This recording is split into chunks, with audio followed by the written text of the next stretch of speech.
Quando se fala em diabetes, é muito importante que se entenda, obviamente de maneira breve, não pretendemos fazer aqui um estudo de um tratado científico de longas horas sobre a questão, mas é importante que se entenda o processo evolutivo da compreensão do que significa o diabetes. Então, estou invocando esta obra, Enciclopédia Familiar da Medicina e Saúde, obra de referência para as nossas pesquisas. E no verbete diabetes, eu gostaria de ler um breve trecho que especifica de maneira muito pontual como é que funciona essa questão da descoberta do diabetes e de o que se entende até o presente momento como causa dessa anormalidade. Diabetes, denominação comum de um estado em que o organismo não consegue fazer uso normal do açúcar, dando lugar à presença deste em quantidades excessivas no sangue e na urina. Deve-se distinguir, no entanto, o diabetes açucarado do diabetes insípido, por tratar-se de doenças completamente diferentes e sem a menor relação entre si.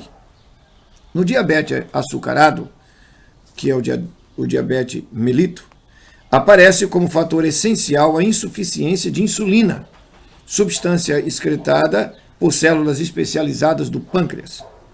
Tal insuficiência repercute profundamente em todo o organismo. O açúcar, produzido na digestão intestinal dos hidratos de carbono, chega ao fígado com o sangue, e aí se converte em glicogênio, o qual pode ser armazenado no próprio fígado e nos músculos, e reconverter-se rapidamente em combustível necessário à atividade muscular. Quando falta insulina, produzida, obviamente, pelo pâncreas, o organismo não pode transformar em glicogênio o açúcar, e este permanece no sangue, abandonando o corpo através da urina, sem ter podido ser utilizado pelos tecidos e órgãos aos quais é necessário. O diabetes insípido caracteriza-se por alteração da função renal, que é o outro tipo de diabetes, e a excessiva excreção urinária. Embora de origem mais ou menos desconhecida, acredita-se que provenha de algum distúrbio do sistema nervoso central, que afeta a região cerebral, responsável pelo funcionamento normal da pituitária. Até o começo da década de 1920, o diabetes açucarado constituía doença sumamente grave. Todos os diabéticos morriam cedo e as crianças, por ela afetadas, só podiam esperar uma vida curta.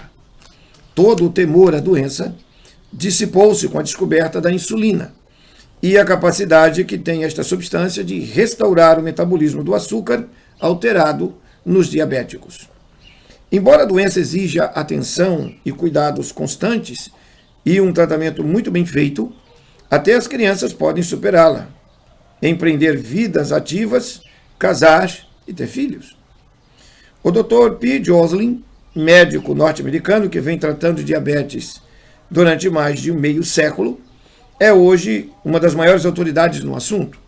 Afirma que enquanto em 1900 os pacientes atacados por este mal viviam, em média, uns 5 anos, atualmente eles podem aspirar a uma vida duradoura e em condições relativamente normais. Algumas das complicações graves que podem atingir os diabéticos resultam das alterações que ocorrem sobre os vasos sanguíneos. Em consequência, com facilidade estabelecem-se zonas de irrigação deficiente, de que resulta gangrena. Tais fatos são facilitados por ferimentos decorrentes do corte de unhas ou anexos. Alterações dos vasos sanguíneos da retina reduzem acentuadamente a visão.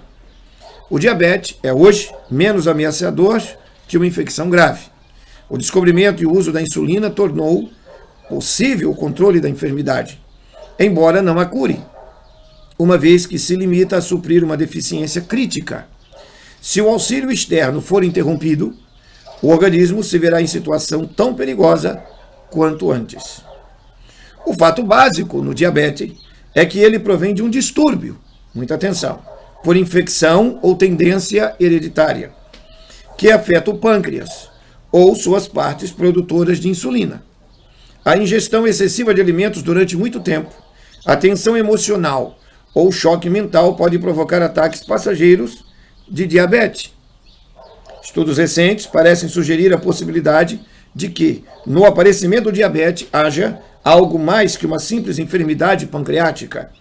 Talvez intervenham na gênese da doença as glândulas pituitárias e adrenais, e o conjunto do processo seja mais complexo do que se acreditava até agora. Embora comendo e bebendo para mitigar a fome e a sede provocada pelo açúcar circulante, o diabético sem tratamento perde peso, enfraquece e é suscetível de ter distúrbios nervosos. É mais propenso às infecções que o normal das pessoas, principalmente a tuberculose, e se acha mais exposto à gangrena e às afecções cutâneas. A fase final da doença, quando não tratada, é um coma característico. Intoxicado pela acidose resultante da alteração dos processos químicos do organismo, o diabético perde o conhecimento e morre sem recobrá-lo. O coma constitui também ameaça aos pacientes submetidos a tratamento, motivo pelo qual se deverá ter o máximo cuidado na regulação do metabolismo com insulina.